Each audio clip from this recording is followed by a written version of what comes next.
His apology takes me by surprise. It's true that PETA froze me out after I confessed that my love for him during the games was something of an act. But I didn't hold that against him. In the arena, I played that romance angle for all it was worth. There had been times when I didn't honestly know how I felt about him. I still don't really. I'm sorry too, I say. I'm not sure for what exactly. Maybe because there's a real chance I'm about to destroy him. There's nothing for you to be sorry about. You were just keeping us alive. I don't want us to go on like this, ignoring each other in real life, falling into the snow every time there's a camera around. So I thought if I stopped being so, wounded, we could take a shot at just being friends, he says. All my friends are probably going to end up dead, but refusing PETA wouldn't keep him safe. Okay, I say. His offer does make me feel better, less duplicitous somehow. It would be nice if he'd come to me with this earlier, before I knew that President Snow had other plans, and just being friends was not an option anymore for us.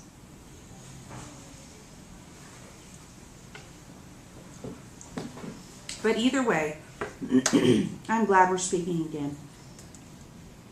So, what's wrong? He asks. I can't tell him. I just pick at a clump of weeds. Okay, let's start with something more basic. Isn't it strange that I know you'd risk your life to save mine, but I don't know what your favorite color is? He says. A smile creeps onto my lips. Green. What's yours? Orange, he said. Orange? Like Effie's hair? I say. A bit more muted, he says. More like a sunset. Sunset. I can see it immediately. The rim of the descending sun, the sky streaked with soft shades of orange. Beautiful. I remember the tiger lily cookie, and now that PETA is talking to me again, it's all I can do not to recount the whole story of about President Snow. But I know Hamish wouldn't want me to. I'd better stick to small talk. Everybody's always raving about your paintings. I feel bad I haven't seen them, I say. Well, I've got a whole train car full. He rises and offers me his hand. Come on. It feels good. It's good to feel his fingers intertwined with mine again. Not for show, but in actual friendship. We walk back to the train hand in hand. At the door, I remember.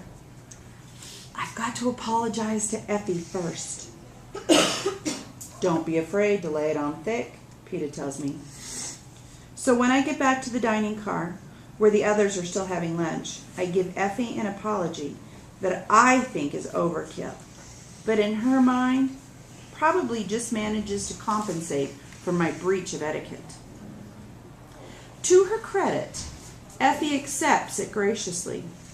She says it's clear I'm under a lot of pressure, and her comment about the necessity of someone attending to the schedule only lasts about 5 minutes.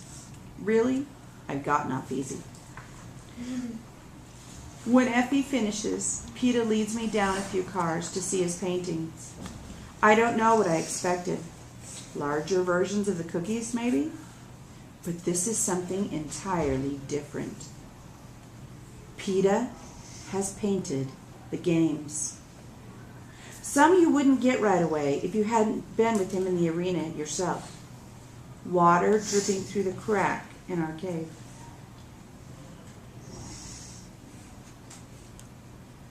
A dry pond bed.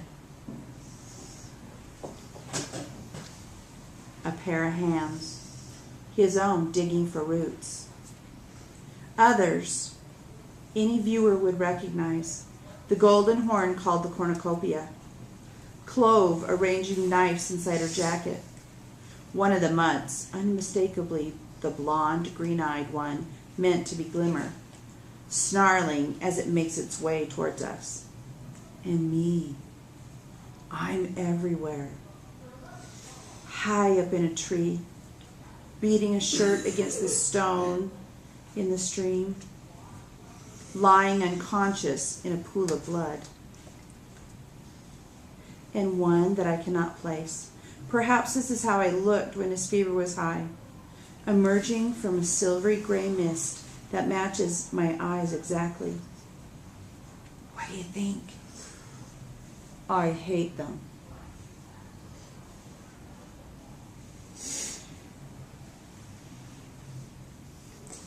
I can almost smell the blood, the dirt, the unnatural breath of the mutts.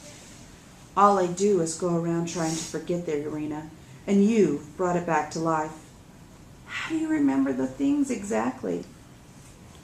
I see them every night.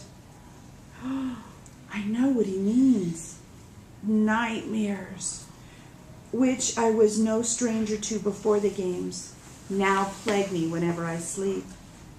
But the old standby, the one of my father being blown to bits, is rare.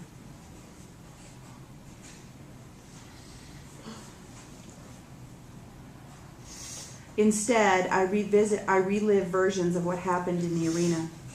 My worthless attempt to save Rue, PETA bleeding to death, Glimmer's bloated body disintegrating in my hands, Cato's horrific end with the mutations.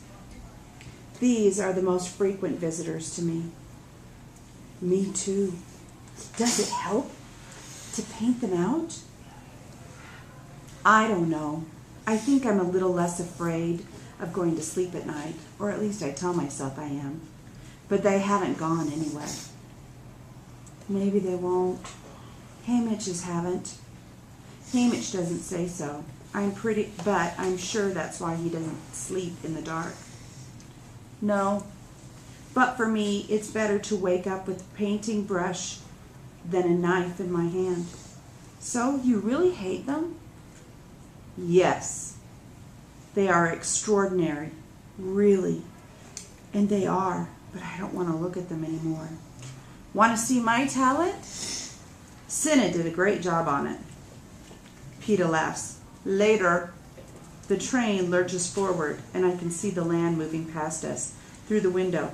Come on, we're almost to District 11. Let's go take a look at it.